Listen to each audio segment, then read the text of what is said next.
If you are in perimenopause or menopause and you feel like you're losing your mind, you are.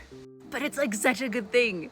Welcome back to Yay Menopause, the series where we unveil the awesome superpowers that nobody is talking about that we get because of menopause.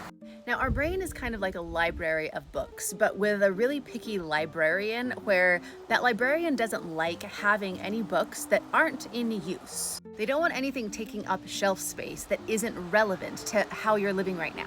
Which totally makes sense for your brain because your brain really wants to conserve energy. It takes a whole lot of energy to run a brain every day. So your brain only wants to keep the things that are relevant. You've probably experienced this with habit change. So our specialty is coaching with neuroscience-backed principles and especially helping people to change their habits. So if you used to be an overeater or people pleaser or, practice imposter syndrome, then when you don't do that anymore, something that we need to keep on reminding our clients of is when you get to this point where you can't quite identify with your past self, like, I can't believe that I was ever a people pleaser.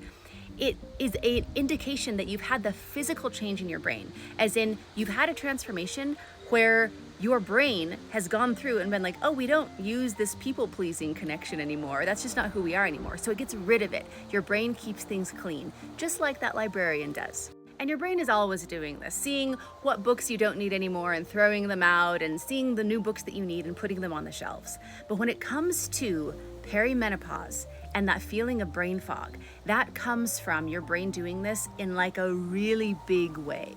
The librarian in your brain is gonna go through and literally just start dumping books off the shelves that you don't need anymore. And it's making space for the new books, for the new superpowers, for this incredible chapter of life where you get to be probably happier than ever. And we'll talk about that later in the series. And here's the opportunity.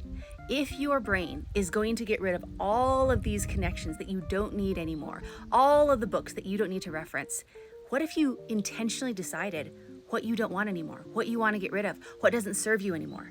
One superpower of moving through menopause is that you have this opportunity to really not only reinvent and reorganize your brain, but you have an opportunity to do that with your life as well.